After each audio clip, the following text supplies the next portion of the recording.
Gente, uma honra enorme estar aqui. Agradeço demais a parceria do EDEIS, pelo convite maravilhoso, pela parceria com o Estadão e com o Jornal do Carro. E estou muito feliz de conduzir essa conversa contigo, Mi. Bem-vinda. Muito obrigada, Gi. Obrigada a todo o time aqui, né, do IDEIS. É uma honra fazer parte desse fórum aqui com vocês e principalmente a gente conversar um pouco sobre esse grande momento que a Geely está fazendo aqui no Brasil. Muito bem. Você está na Geely desde o comecinho, que foi agora, né? Parece que fazem anos que estamos aqui, mas realmente eu estou desde o momento zero aqui da marca no Brasil. Vai completar um ano agora, dia 30 de julho, do lançamento do EX5. E é um grande desafio desde o dia zero aqui para a gente. A gente tem o desafio de contar aqui como construir uma marca do zero, então a minha primeira pergunta é justamente sobre isso. Você chegou, e aí, né?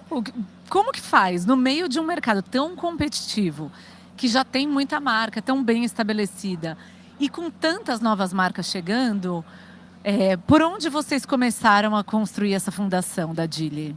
Sim, eu acho que antes de mais nada, né, a gente começa primeiro, né, pela parceria com a Renault e Geely, né? Então eu era uma ex-colaboradora exclusiva da Renault e fui convidada para participar desse grande projeto.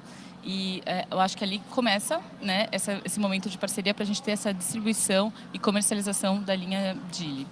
E para a gente realmente foi um divisor de águas, né? Estávamos desde o início, né, temos marcas extremamente consolidadas no mercado e tinha uma primeira onda das chinesas e em 2025 teve uma segunda onda mais forte, com muitas marcas chegando ao mesmo tempo. Então, realmente, era um desafio extremo de como que a gente se posiciona e como que a gente coloca essa marca dentro do setlist de consumidores.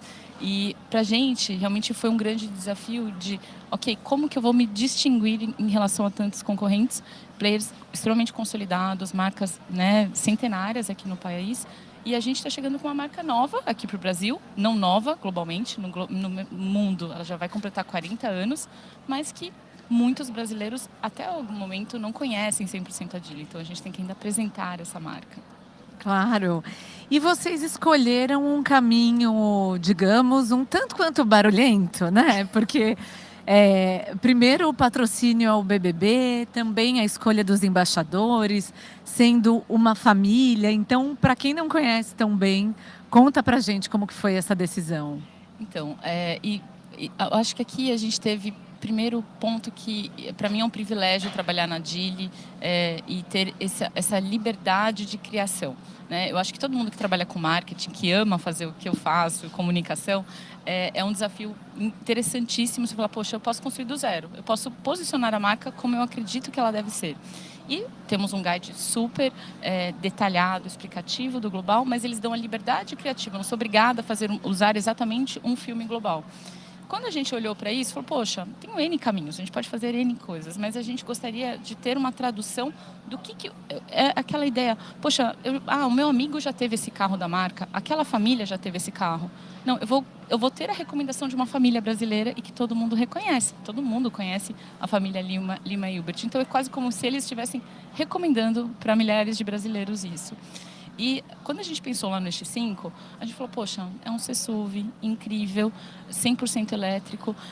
Todo mundo imagina, né, o Rodrigo fazendo aquele papel de o homem que faz tudo. Assim, esse carro praticamente faz tudo. Então, vamos criar uma conversa que brinque com esse... E o humor, acho que é um ponto importante. O brasileiro se enxerga muito nisso. Então, a gente começou com essa história com o EX5, no lançamento do EX5 100% elétrico. Ele era primeiro o carro da Fernanda, né? E o Rodrigo ficou um pouco enciumado com todos os atributos desse carro. E ele fez... Toda a estratégia fez ainda mais lógica quando a gente começou a enxergar toda a gama com essa base. Falou, não, é a família usufruindo, é um carro que a família vai aproveitar ao máximo. Então, foi deste pressuposto e a gente percebe o quanto que isso está trazendo frutos realmente importantes para a marca. É interessante, a gente vinha conversando antes, né, de subir ao palco. E aí vocês escolheram uma família doriana, né? Fernanda Lima, lindíssima, maravilhosa. Rodrigo Hilbert também, icônico, super bonitão, resolve tudo na vida, né? Toda essa coisa, filhos lindos. Então, essa coisa toda. e com essa pegada de que atende todas as necessidades de uma família. E a gente vinha conversando como a escolha de embaixadores pelas marcas de carros no Brasil não passa muito por essa coisa tão familiar. Então, eu gostaria que você falasse de como isso gerou identificação ou diferenciação no meio desse mercado. Sim. E dentro dessa linha, né, então, quando a gente chegou com o X2, que eu acho que foi um grande, um ponto que a gente teve muitas dúvidas. Poxa, eu vou trazer um outro, porque eu já tinha o casal, temos parceria com eles. E a gente falou, não, vamos continuar essa história. E aí, eu acho que a gente internamente chama de Trilodile, né, porque é uma websérie praticamente que a gente criou, mas não é uma websérie só criada para lançar os produtos. Teve uma série de conteúdos, inclusive da entrega do carro dos gêmeos, que foi super importante. Mas voltando ao EX2, a gente falou, poxa, a gente sabe que a Gen Z não está ainda tão interessada em possuir um carro. Ela quer usufruir do carro, mas ela, não, depois eu compro, vou viajar, vou fazer uma série de outras coisas, tem outras prioridades na minha vida. E a gente falou, poxa, mas talvez quem é um millennial como eu, fala, poxa, mas eu queria que meu filho quisesse dirigir, que tivesse aquele anseio, eu quero tirar minha carteira e ser o primeiro a pegar o carro 0 quilômetro. E quando a gente olhou para essa oportunidade, a gente falou, poxa, por que não ser o carro dos gêmeos, né? Esses meninos que vão completar 18 anos, então no momento que a gente lançou a campanha, eles não tinham 18 anos. E a gente falou, poxa, é o carro que os gêmeos, a gente vai surpreender, olha, você vai ganhar um presente, mas espera, que até lá o papai e a mamãe vão aproveitar bastante. E nesse contexto, o que foi mais interessante é que depois a gente ouvia pessoas, pais, dentro do salão do automóvel falando com a gente, meu, impressionante, essa história é a minha vida. E vinham depoimentos reais. Falando, não, porque eu estava pensando num carro para minha filha vai tirar a carteira dos 18 anos, eu vou fazer ela tirar porque ela não estava querendo. Então, tinha um testemunhal verdadeiro. E ela falou, é um carro que é seguro, que eu vou usar nos outros dias, mas para ela ir para a faculdade à noite, é o carro que eu quero que ela vá. Estou comprando esse carro. A gente tinha lançado o carro dia 6 de novembro, o salão estava acontecendo dia 18. Então, a gente vê que é a história verdadeira. Então, eu acho que essa conexão do que eu estou contando para eles e os brasileiros se enxergarem dentro dessa história, que trouxe realmente uma awareness e uma preferência pela marca. Então, a gente hoje já vê resultados de marca, a gente tem pesquisas que comprovam que 9 em cada 10 associam a nossa marca também com a família Lima Hilbert e também, poxa, não, eu conecto a campanha com isso, eu tenho um brand lift com isso. Então, isso é muito importante para a gente. Muito legal. E conta como foi essa experiência do BBB, que sempre foi um território de marcas que já tem um recall muito grande na cabeça dos brasileiros, então Chevrolet, Fiat. E aí, de repente, chega uma novata pisando nesse terreno. Como foi a experiência e também que resultados vocês têm colhido? Essa foi também algo inédito, né, na Geely globalmente, a primeira subsidiária, o primeiro país que faz uma propriedade com reality show dessa proporção. Então, primeiro foi um desafio de como defender isso numa marca global, porque não é natural, é um reality. Tem uma série de questões, né, que as pessoas estão ali, a gente não controla, é muito ao vivo mesmo, não se controla nada lá dentro. E aí, como explicar? Falei, não tem roteiro, eles vão viver, eles vão experimentar o carro, eles vão fazer testes. Como?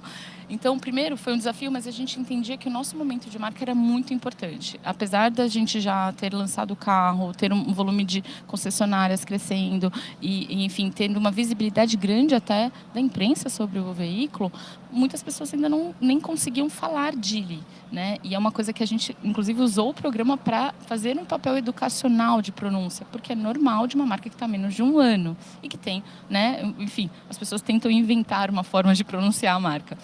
E dentro desse contexto, a gente olhou essa oportunidade e falou, poxa, é uma oportunidade não só de visibilidade de marca, mas também para explicar os nossos produtos. Então, a nossa estratégia e o porquê a decisão disso, ela linkava exatamente com os nossos momentos de lançamento de produto. Então, talvez, se eu tivesse que lançar o produto um pouco para frente, um pouco atrás, talvez também não faria sentido.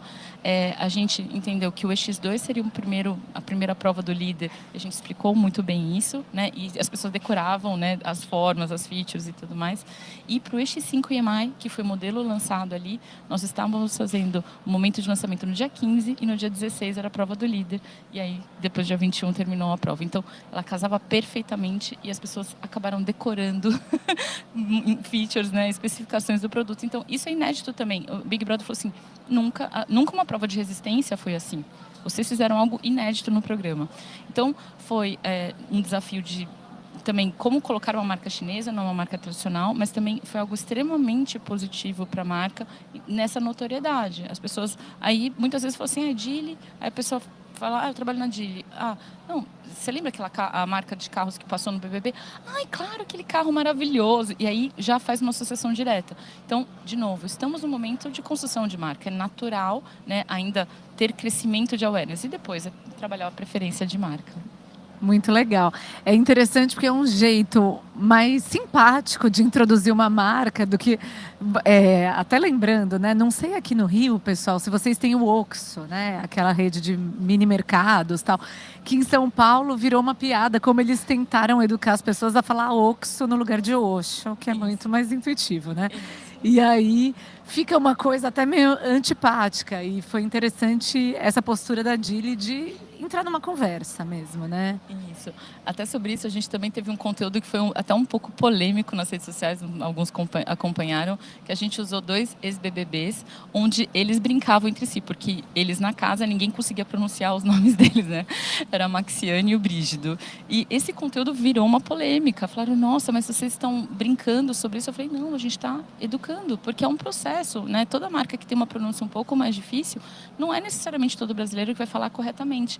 E, muito em breve, todos saberão falar perfeitamente Geely, mas naquele momento, gente, tá tudo certo. E de novo, um humor, né, com um humor interessante, inteligente, a gente entende que isso também gera, né, uma awareness, uma visibilidade, as pessoas engajam com esse conteúdo, então teve um alto engajamento também.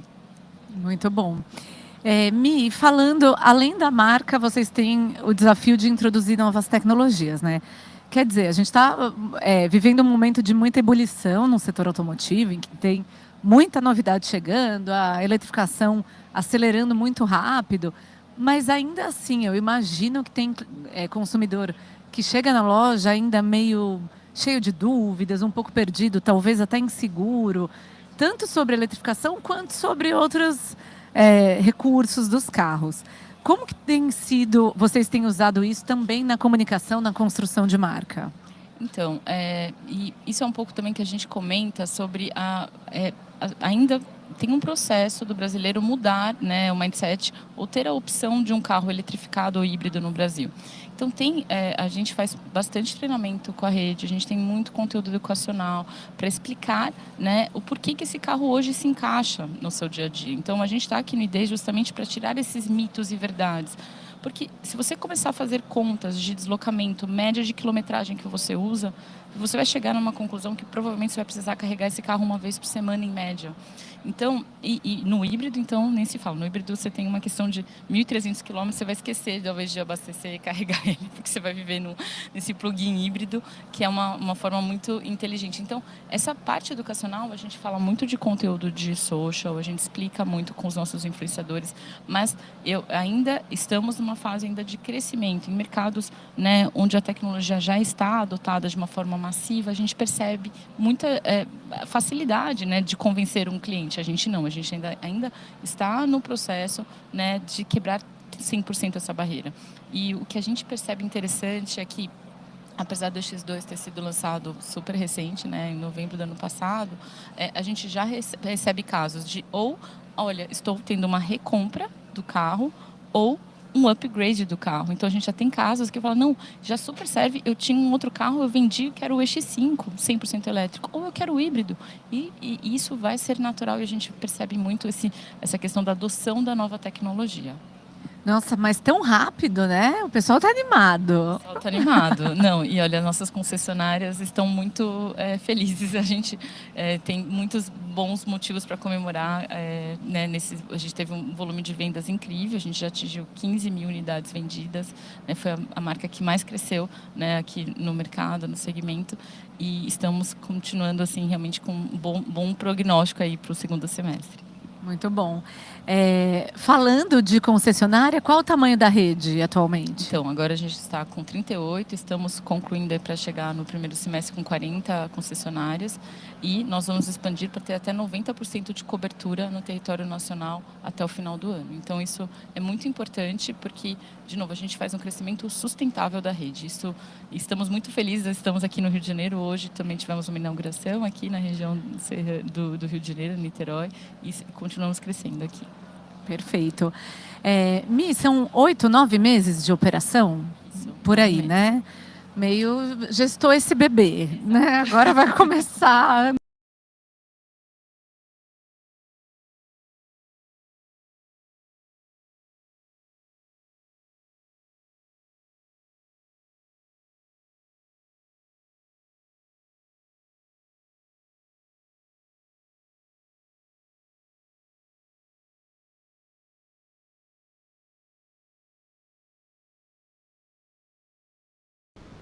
Construir a marca. Atingindo os níveis que a gente queria em termos de awareness, estamos bem próximos de atingir preferência de marca no nível, né, porque sabemos que tínhamos, né, players já estabelecidos no mercado e tem uma leva de novos. Então, claro que também agora tem uma questão do próprio market share, né, a visibilidade, porque cada vez que chega um novo player, a gente revisita esses números. Mas sim, estamos atingindo perfeitamente as métricas que a gente estabeleceu, né, do projeto e algumas superando. Então, claramente o EX2 é um exemplo disso, né? A gente tinha anunciado a fabricação do Geely EX5 EMI, né, no segundo semestre e tínhamos um segundo projeto, né, aqui na fábrica brasileira, só que por conta do tremendo sucesso do EX2, né, esse sucesso de vendas, a gente antecipou o projeto para atender a demanda local. Muito bom. Recentemente, eu estava conversando com o vice-presidente da Anfave, a associação que representa as montadoras instaladas no Brasil, e ele estava comentando, né? Claro que a Anfave, a gente tem acompanhado todas as polêmicas entre fabricantes estabelecidas e empresas que estão chegando. A Anfave, nessa defesa da indústria local, falando sobre esse desafio de ter no Brasil marcas que produzam aqui. Então, toda essa questão de batalhar contra empresas que venham só para importar veículos. E a Geely tem essa posição de estar associada com a Renault desde o início e já logo de cara anunciar um investimento lá na fábrica do Paraná para produzir modelos localmente. Essa operação acabou de começar, né? O que você pode contar para a gente sobre, claro, né, como isso também reflete na marca para o cliente local? Sim. Então, essa foi uma grande preocupação desde o momento zero do projeto. Então, a parceria com a Renault e a produção, ninguém começa a produzir o carro com quase, né, um pouco mais de um ano estabelecido no Brasil com o modelo de importação, né, o CBU. Então, desde o momento zero já tinha o projeto de produção na fábrica. Quando a gente anunciou a parceria, né, passando da importação e distribuição para, de fato, a produção, isso foi em novembro, a gente já tinha muita clareza disso. E a gente entende que a gente também tem um papel importante para a indústria, né, produção local, toda a cadeia de suprimentos, em parceria também com a Renault. Então, esse é um papel importante que a gente, desde o momento zero, a gente já tinha sempre a intenção de produção e estamos muito em breve anunciando os próximos passos disso. Muito legal. Vem aí, né? Vem aí.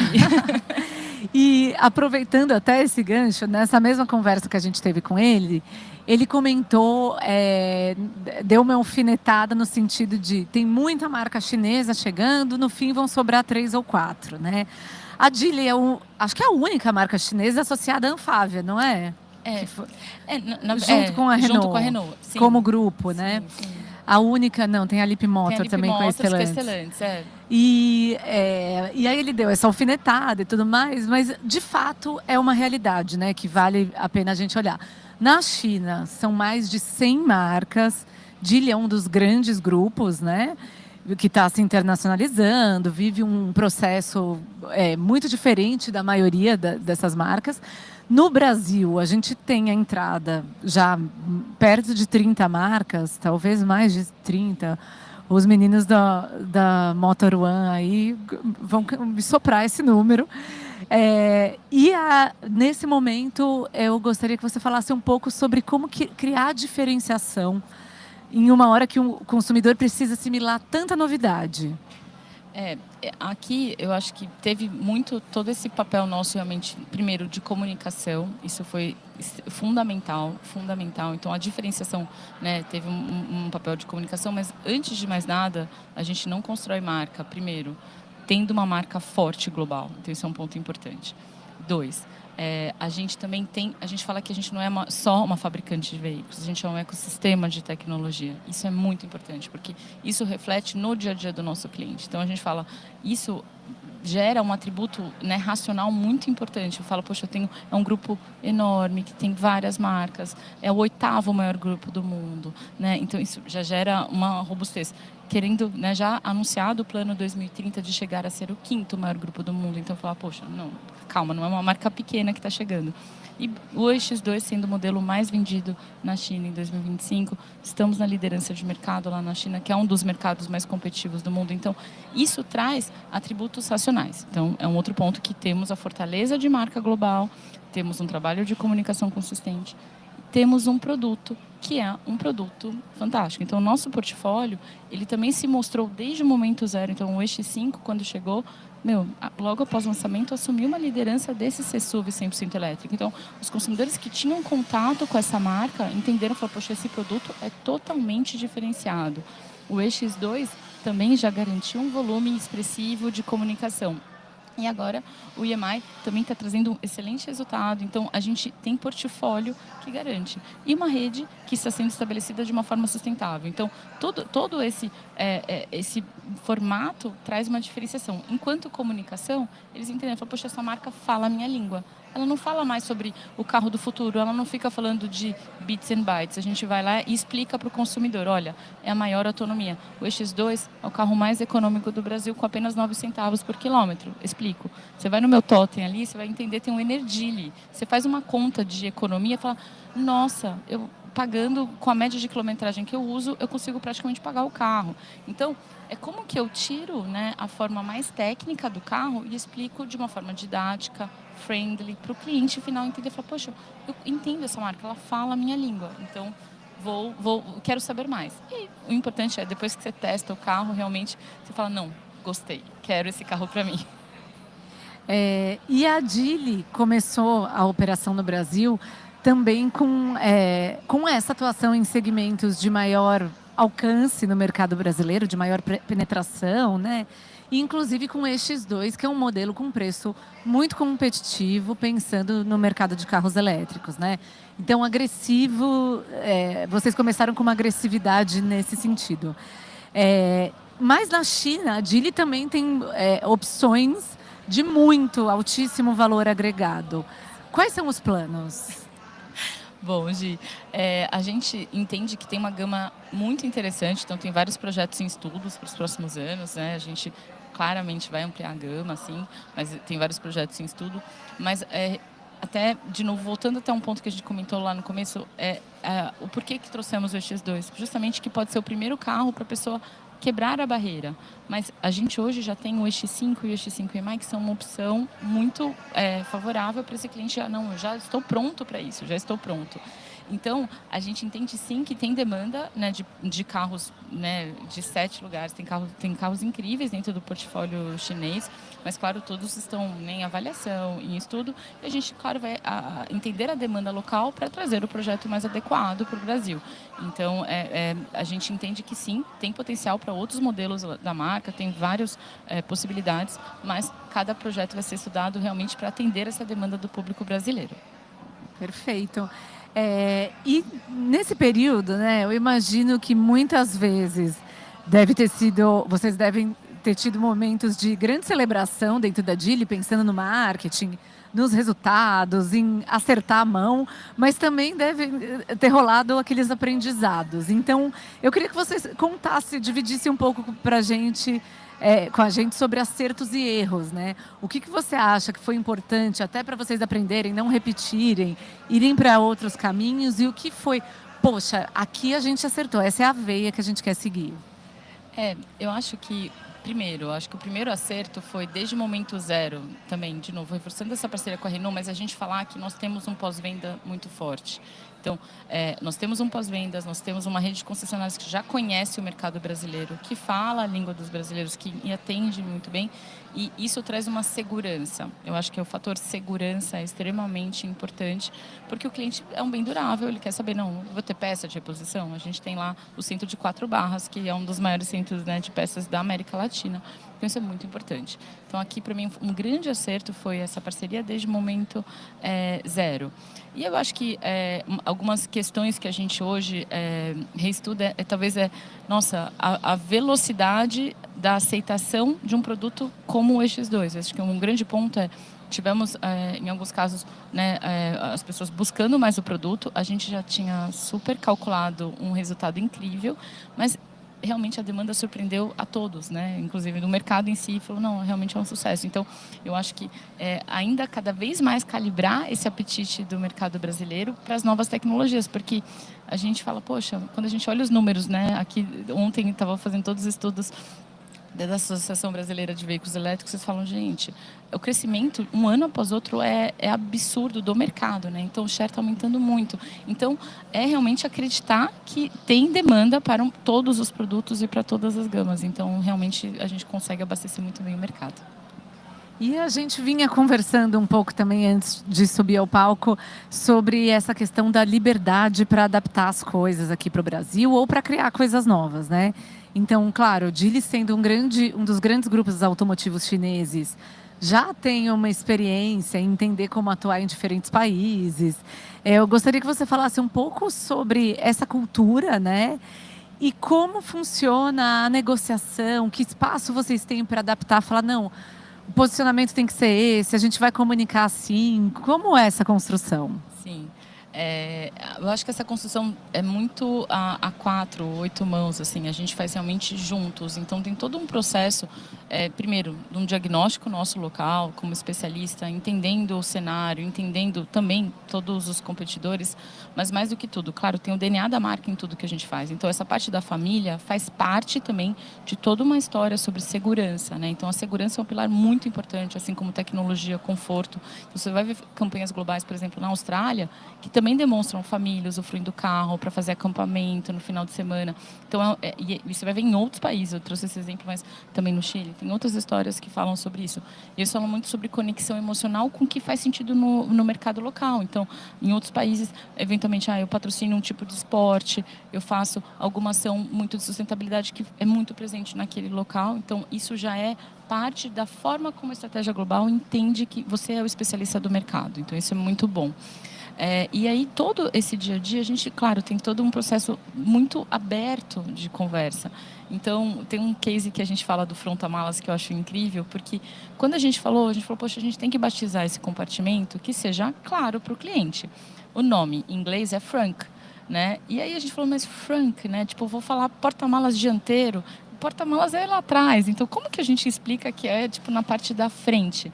Então, a gente explicou tecnicamente de uma tradução, né, que seria fronta-malas. Falou assim, mas isso a gente precisaria registrar. A gente entrou com o pedido, a gente hoje tem a patente do uso do nome fronta-malas aqui. Então, isso é uma forma muito clara de como explicar aqui algo que a gente entendeu, a gente identificou. E como que eu explico isso para o cliente? Dessa forma. Então, isso realmente é uma parceria, é realmente uma forma de como que eu defino que vocês conseguem explicar da melhor forma possível e volta àquela parte da didática, de como que o brasileiro fala, poxa, essa marca fala comigo, ela entende, porque se viesse com o Frank, o porta-malas traseiro, talvez eu ia ficar frontal, ia ficar meio esquisito aqui. Sim, é muita coisa para assimilar, né? A gente, lá no Jornal do Carro, também cobrindo o setor todos os dias, toda hora é um novo modelo de carro, é uma nova marca chegando. Já é difícil para a gente que atua no segmento, eu imagino para o consumidor. Então, acho que quanto mais didático, intuitivo, né? E a gente vinha falando muito sobre a competição, esse momento de se posicionar em um momento de chegada de tantas novas marcas. Eu gostaria que você falasse sobre o posicionamento em relação às marcas tradicionais, que já estão no imaginário dos brasileiros, alguns super afim de trocar, outros mais receosos, e até por vocês estarem associados à Renault, né? Então, tem isso, fazer um tipo de comunicação que talvez não diminua a marca que é parceira, que é irmã, mas também precisa se estabelecer em um cenário de um país que tem uma indústria automotiva madura. Como funciona isso, Mi? Então, a gente já entende que o mercado, né, que a gente apelida, né, de tradicionais, né, o mercado das tradicionais, ele já tem um mindset ele tem uma awareness absurda, ele tem uma cobertura, então todo mundo sabe quem são essas marcas, são momentos de marca diferentes. A gente, para criar essa diferenciação, a gente veio com uma estratégia que, de novo, como questionar, BBB, será que faz sentido? O casal... cada marca tem o seu momento de mercado, de competidores. O que eu acho em relação realmente, a gente não entra no detalhe técnico das outras marcas, mas para a gente é muito importante que cada um crie a sua identidade, que o consumidor enxergue que essa é a marca perfeita para mim.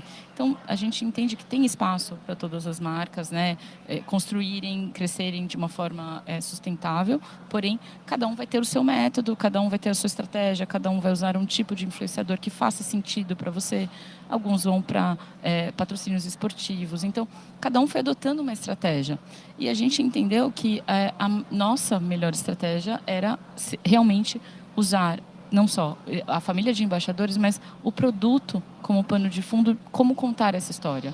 E aí as pessoas entendem toda a campanha, todo o atributo do carro no uso do seu dia a dia, porque é sobre isso. Eu vou conversar com o carro para ele me falar, abre por favor o teto solar, aumenta o ar-condicionado, e o Olá Dili como uma forma de Olá Dili, Olá Brasil, estamos nos apresentando ao mercado. Então, a gente quis realmente deixar de uma forma mais simples possível para esse cliente adotar a tecnologia. E, de novo, cada um vai ter a sua brilhante receita de como construir uma marca. Mas eu acho que, no meu entendimento, a gente tem que ter muita autenticidade, tem que ter consistência. E, para mim, tudo isso também passa por um pilar de confiança. E eu reforço aqui, esse momento de fabricação dos produtos no Brasil, eles reforçam esse pilar de confiança. Eu acho que muda completamente a partir do momento que eu falo, não, calma, a gente está importando porque tem todo um processo fabril que não começa do dia para a noite. Mas desde o momento lá atrás, em novembro, a gente falou, não, vamos produzir aqui. Temos já todas as peças, vocês não vão ficar de forma alguma sem um respaldo da marca para atender você. E isso é uma verdade, a gente quer sempre o consumidor em primeiro lugar. Isso é muito importante. Então, e isso globalmente a gente vê que também está na raiz do grupo. Então, eles têm um programa incrível que chama de Ligou, e eles realmente falam... Os clientes são tão satisfeitos com a marca que eles viram embaixadores da marca. Um programa chamado, daí eles viram Genius Talkers e eles começam a falar, fazer conteúdos, falar do dia a dia. E isso é algo que eu acho incrível, porque está dentro do cerne, é a base deles. Não, é isso, porque realmente o cliente ele fica satisfeito, ele quer falar para o máximo de pessoas possíveis a experiência de dirigir um Geely. Então, eu acho que isso realmente é um diferencial que eu não vejo dessa forma em outras marcas. Muito bom. Mi, nosso tempo está acabando. Para a gente encerrar, eu gostaria de uma pergunta um pouco mais pessoal, se você me permitir. Muito raro ter uma oportunidade, um desafio profissional como que você está tendo e que está conduzindo aí com toda a maestria, de construir uma marca. Poxa, né? Eu gostaria que você dividisse um pouco com a gente o que você acha mais importante, assim, estando à frente, tanto para quem precisa construir reputação, posicionar uma marca, quanto para quem precisa reposicionar, ir para um outro caminho. O que você acha importante olhar como profissional? Olha, bela pergunta. Gi, eu acho que o primeiro ponto é você nunca esquecer para onde que você quer levar essa marca. Qual é o posicionamento dessa marca? Acho que para mim essa pergunta zero. Quando me perguntaram, quando eu assumi esse desafio, era, como que você faz? Na sua opinião, como que você deveria fazer? E aí tem N fatores. aquele norte que a gente estabeleceu juntos como compromisso de marca, tem alguns pilares que você não deve mexer nunca mais. Então, assim, tem coisas que você pode... eu vou mexer um pouco no design, eu vou falar um pouco de um outro formato, eu vou usar outro tipo de... Ok, mas assim, a base tem que ser muito sólida. E tem que ser baseada, né, tem que ser construída com verdade, com confiança, com um bom storytelling. E tem que ter muita força também perante toda a marca, todo o ecossistema. Então, ele tem que ser algo verdadeiro. Então, acho que para mim são 2 pilares, né? Tipo, a segurança, né? Tipo, a segurança de que tudo que eu estou colocando ali naquela marca, ele reflete na verdade e o consumidor vai ver na ponta. Eu não estou vendendo algo que eu não acredito. Então tem essa parte do acreditar no que eu estou colocando. E tem uma parte mesmo de eu entender que isso é algo que é um começo e ele tem que ser construído a longo prazo. Então eu não estou só olhando para a marca neste momento, eu estou olhando, eu sei onde que ela tem que estar nos próximos 5, 10, 15 anos, porque ninguém resolve construir uma fábrica no Brasil se não pretende ficar por muitos e muitos anos. Então é uma construção sólida, é uma base sólida para muitos anos dessa marca.